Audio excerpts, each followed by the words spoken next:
Assalamualaikum warahmatullahi wabarakatuh. Nama saya Dodi Kurniawan. Saya yang pertama akan menjelaskan mengenai data mining. Yang pertama kita akan memahami mengenai bagaimana dataset tersebut terbentuk. Jadi dataset tersebut terbentuk dari DBMS ataupun data warehouse dan juga data transaksional. Jadi ketiga data tersebut akan nantinya diolah menjadikan suatu sebuah data yang dinamakan dataset, dan kemudian dataset tersebut diolah dengan yang dinamakan dengan data mining. Kemudian olahan data tersebut akan menghasilkan suatu informasi ataupun knowledge untuk pengambilan keputusan. Dan selanjutnya adalah dataset. Jadi dataset itu merupakan kumpulan data yang menggambarkan suatu objek yang memiliki atribut. Nah, objek merupakan representasi dari suatu entitas. Nah, misalnya di sini contohnya ada database dan juga objek. Nah, di sini yang dimaksud dengan database-nya itu adalah database misalnya data penjualan produk. Kemudian objeknya apa? Jadi di sini objeknya itu ada pelanggan, ada stok barang dan juga sales atau penjualan. Sementara misalnya contoh lain adalah data dari siswa Unisma. Jadi siswa Unisma itu merupakan sistem informasi akademik dari mahasiswa. Jadi objeknya itu merupakan yang berisi dosen, karyawan, dan juga data-data mahasiswa dan mata kuliah. Baik, selanjutnya di dalam sebuah data itu pasti ada yang namanya atribut. Jadi atribut itu merupakan sebuah data file yang mempresentasikan karakteristik atau feature dari sebuah objek. Nah, di sini atribut dalam beberapa literatur juga bisa dikatakan misalnya ada istilah dimensi. Dimensi itu biasa digunakan dalam warehouse. Kemudian yang kedua adalah feature. Kalau feature itu secara umum biasanya digunakan dalam dari machine learning. Kemudian variable. Jadi variable itu biasa digunakan dalam statistik. Dan yang terakhir adalah atribut umum. Jadi kalau atribut umum itu bisa digunakan dalam data mining. Sementara tipe-tipe atribut tersendiri itu ada 4, yaitu ada tipe ordinal, binary, nominal, dan juga numerik. Baik, sebelum kita memahami mengenai cara membaca dataset, kita pahami dulu atribut-atribut yang ada di dalam data tersebut. Baik, yang ada di kotak merah itu namanya adalah kolom atau field atau atribut field. Jadi kolomnya di sini tuh ada 1, 2, 3, 4, 5, 6. Jadi yang 1 key 20 simon volume sampai year over year change. Itu namanya adalah atribut kolom field. Sementara yang baris yang ditandai kurung kuning itu adalah baris atau record object. Di sini record objectnya itu ada 6. Nah, pada baris yang paling atas yang di kotak merah 1 key 20 simon volume itu merupakan kuartal pertama dalam tahun 2020 volume penjualan dari objek-objek yang tertera. Kemudian 1 key 20 market share itu adalah kuartal pertama tahun 2020 pada pangsa pasar. Sementara 1 key 19 dan shipment volume itu merupakan kuartal pertama pada tahun sebelumnya atau tahun 2019 volume penjualan, dan juga pangsa pasar pada kuartal pertama di 2019. Yang terakhir adalah year over year change. Itu adalah perubahan selisih dari antara kedua tahun tersebut. Itu bisa dinamakan namanya adalah atribut label. Sementara yang pada baris kuning seperti angka 49,0, 17,8 itu merupakan atribut numerik. Jadi selanjutnya, ini tuh merupakan penjelasan data mengenai pengiriman smartphone, ponsel atau ponsel pintar di seluruh dunia ya, dari kuartal tahun 2020 dan juga 2019. Dari data ini kita bisa baca terjadi penurunan yang lumayan signifikan dari data yang sudah tertera. Yang pertama adalah dari data pertama, di record pertama, yaitu company-nya Samsung. Bisa dibaca bahwa pada kuartal pertama tahun 2020, Samsung mengirimkan volume penjualan sebesar 58,3 juta dengan meraih posisi terasalnya dengan pangsa pasar sebesar 21,1%. Kemudian itu terjadi penurunan pada kuartal tahun sebelumnya. Itu bisa dilihat dari 1 key 19 atau kuartal pertama pada 2019. Pada volume penjualan dari 71,9 turun ke 58,3. Hal ini mengindikasikan bahwa terjadi penurunan volume penjualan.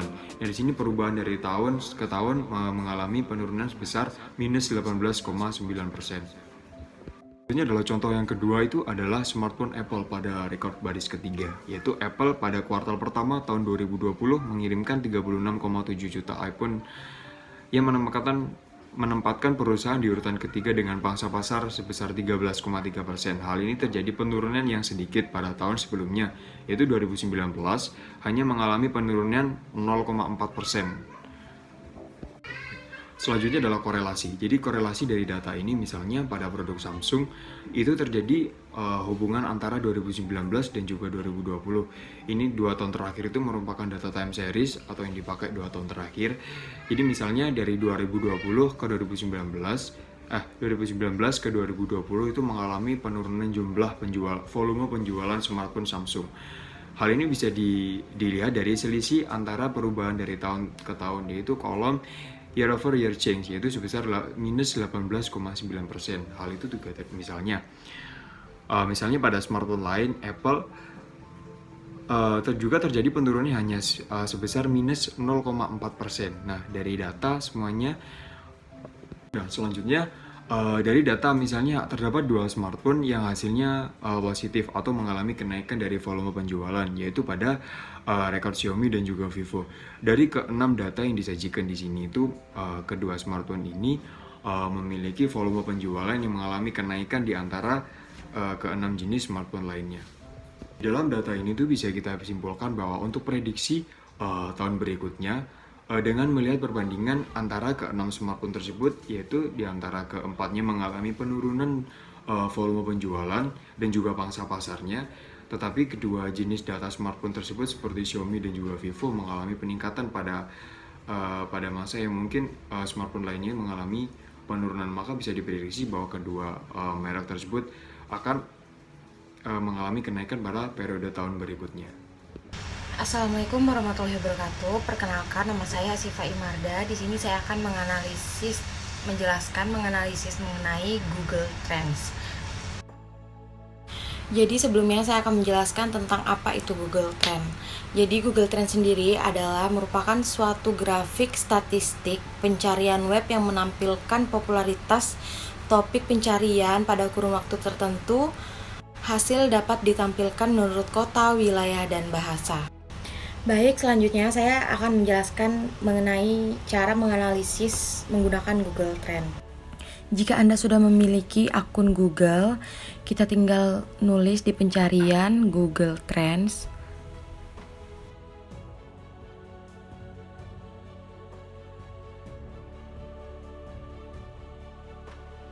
Setelah itu akan muncul seperti ini.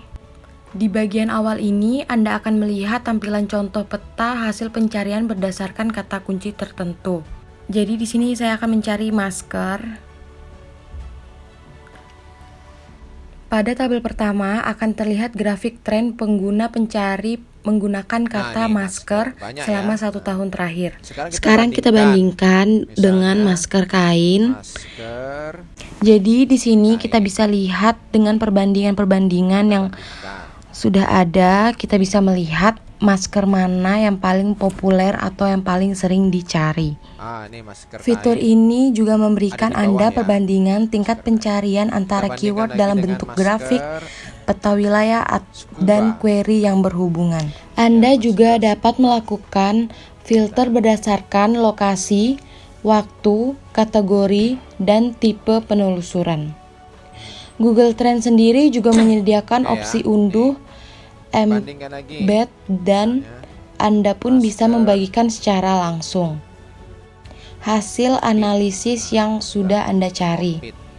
Google Trend memberikan informasi yang cukup lengkap. Informasi yang Anda dapat dari Google Trend, Anda dapat memanfaatkan untuk membuat konten semenarik mungkin sesuai dengan keyword yang sesuai.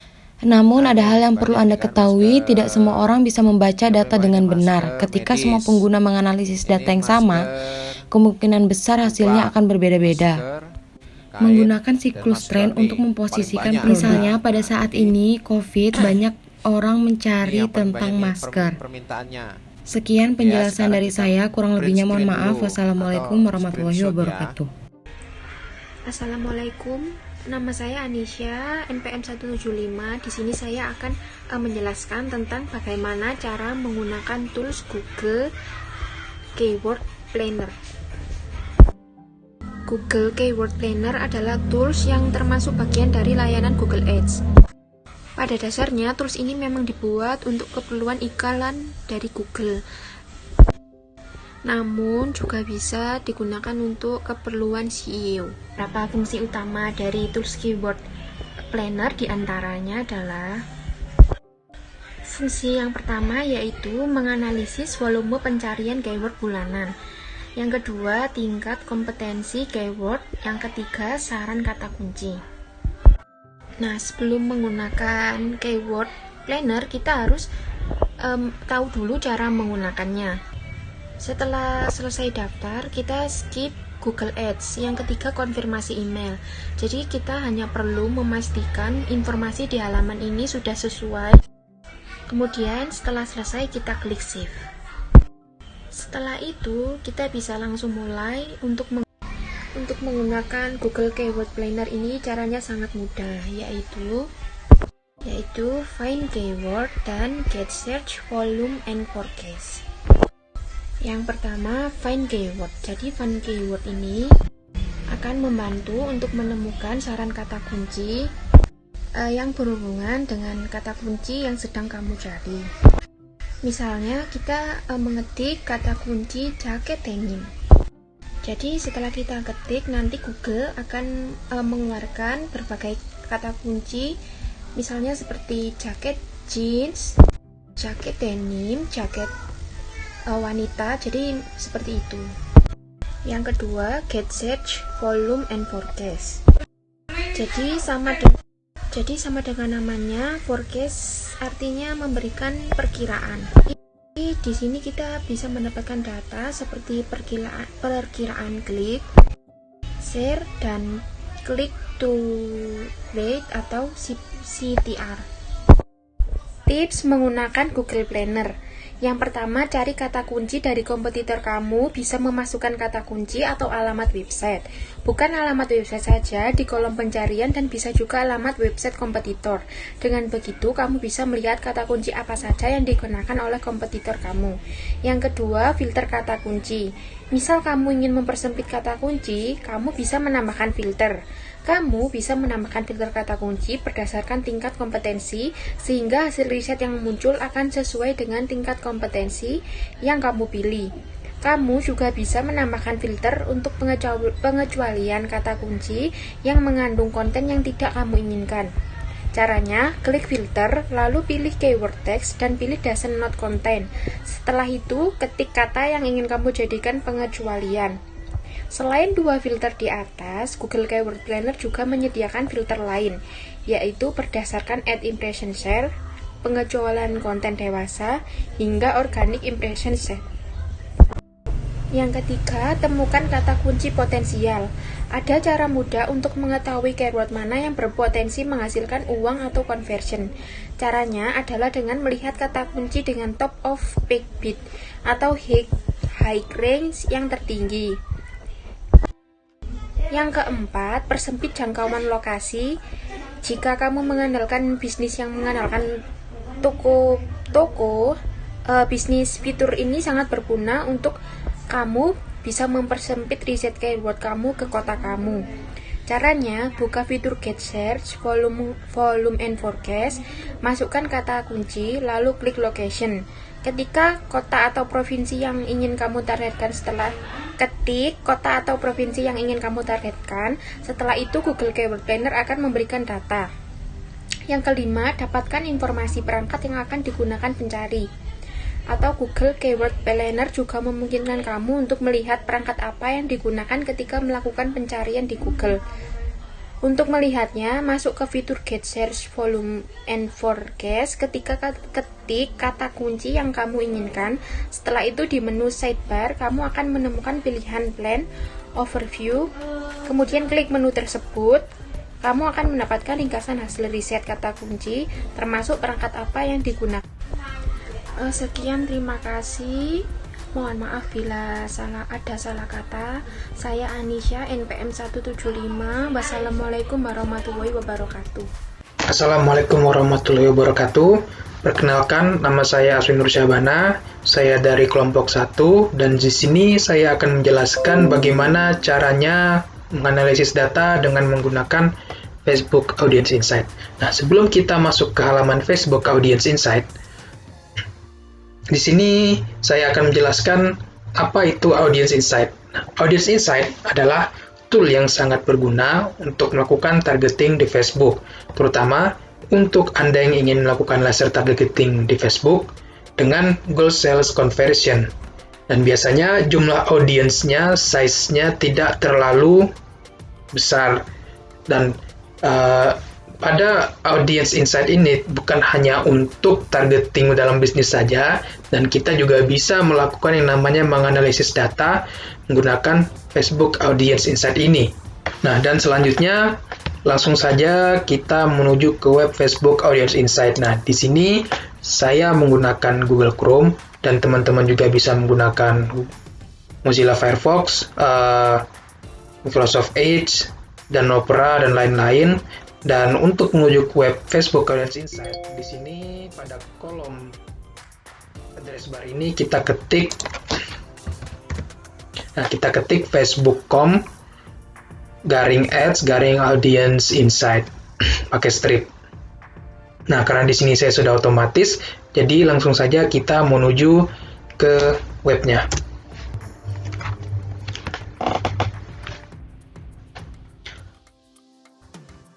Nah, ketika kita memasuki web Facebook Audience Insight, kita ditampilkan dengan dua pilihan. Yang pertama adalah semua orang untuk di Facebook, dan semua orang yang terkoneksi ke halaman Anda.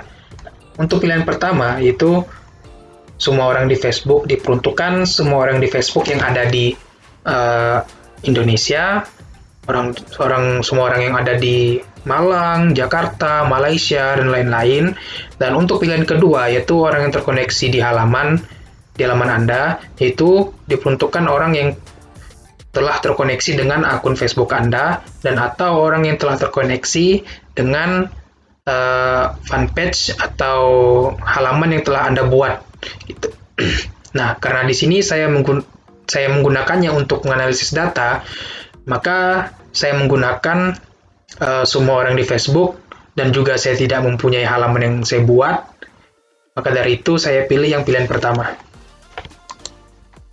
Dan langsung saja kita langsung telusuri lokasi mana yang akan kita tuju, dan minat apa, dan berapa, dan umur yang mana kita batasi. Dan mohon maaf juga di sini akun saya bermasalah, dan di sini saya meminjam akun teman saya. Dan di sini untuk lokasi yang pertama saya tuju adalah dua kota di Indonesia, yaitu di Jawa Timur. Kota terbesarnya itu adalah Surabaya dan Malang. Salah. Nah, di sini Malang. Dan selanjutnya kita tentukan minatnya apa. Minatnya untuk audiens yang akan kita tuju, dan data audiens yang akan kita analisis juga. Nah, di sini saya memilihnya adalah sepatu sneakers, dan kita masukin aja semuanya di sini, dan juga sneakers. Nah, apabila pas teman-teman juga misalkan menulis jilbab, kadang kan nanti ada muncul jilbab fashion, jilbab style, hijab style, nanti dimasukin aja semuanya. Dan karena di sini saya memasukin sneakers, jadi saya memasukkan yang berhubungan dengan sneakers. Nah, di sini ada 3 minat yang saya masukkan, dan di sini juga teman-teman bisa masukkan hubungannya. Biasanya kalau di hubungan di sini nanti muncul yang orang terhubung ke halaman Anda atau orang yang tidak terhubung ke halaman Anda. Akan tetapi karena di sini saya menggunakan untuk menganalisis data, dan saya juga tidak membutuhkan yang tingkat lanjut ini, bahasa dan hubungan pendidikan, saya tidak membutuhkan ini. Dan selanjutnya langsung saja kita menuju ke hasil yang diberikan oleh Facebook Audience Insight. Dan pertama kita lihat dari demografi yang diberikan oleh Facebook Audience Insight atau kependudukannya. Nah, di sini perempuan totalnya adalah 42% dan laki-laki 58%. Untuk di daerah 2 kota besar Malang dan Surabaya. Dan Facebook Audience Insight pun memberikan hasil menyertai umur-umurnya yang telah kita tentukan, umurnya 18 sampai mana saja gitu. Nah, di sini yang paling tinggi itu adalah 39% dari kalangan umur 25 sampai 34 untuk perempuan dan 41% untuk laki-laki. Nah, apa sih tujuannya dari ini, demografi ini? Nah, tujuannya adalah agar kita dapat mengoptimalkan iklan yang akan kita buat dan cocoknya ditujukan untuk siapa dan segmennya untuk siapa, dan seberapa banyak sih kalangan yang meminati iklan yang akan kita buat. Contoh dari sneakers ini. Nah, dan sini pun tidak Facebook Audience Insight memberikan satu hubungan yang orang yang ada di Facebook di sini sudah terlihat dan tingkat pendidikannya serta jabatan-jabatan yang diberikan oleh Facebook Audience Insight. Dan selanjutnya langsung saja kita menuju ke halaman yang sering mereka kunjungi dan halaman yang mereka sukai di sini.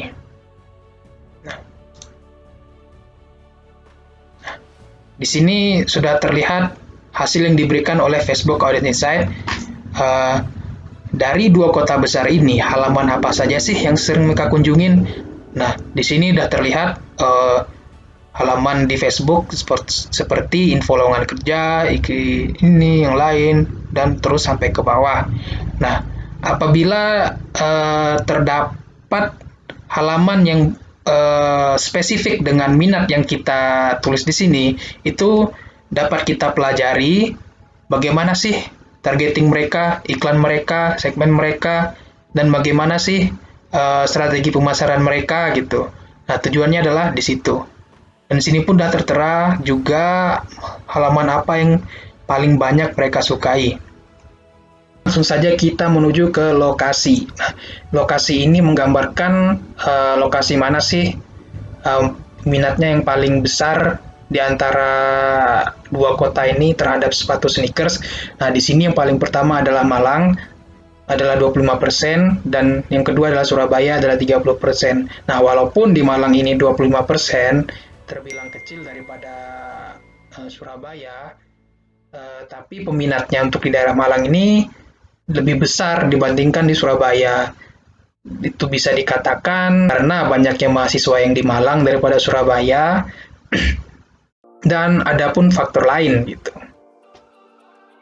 Nah, berikut kita menuju ke kegiatan. Dan di sini hasil yang diberikan oleh Facebook Audience Insight. Dan di sini kita akan ditampilkan frekuensi aktivitas dan pengguna perangkat. Nah, dalam frekuensi aktivitas ini kita dapat melihat frekuensi aktivitas dalam 30 terakhir gitu, yang dilakukan oleh pengguna Facebook di Malang dan Surabaya. Ini adalah hasilnya.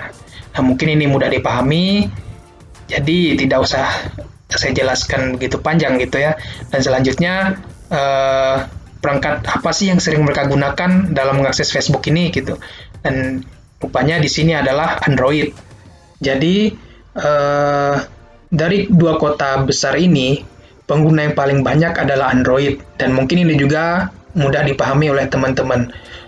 Dan sampai segitu saja dari penjelasan saya, dan tadi adalah data-data yang diberikan oleh Facebook Audience Insight, dan sampai segitu saja penjelasan saya terkait bagaimana menganalisis data dengan menggunakan Facebook Audience Insight. Dan terima kasih atas perhatiannya. Assalamualaikum warahmatullahi wabarakatuh.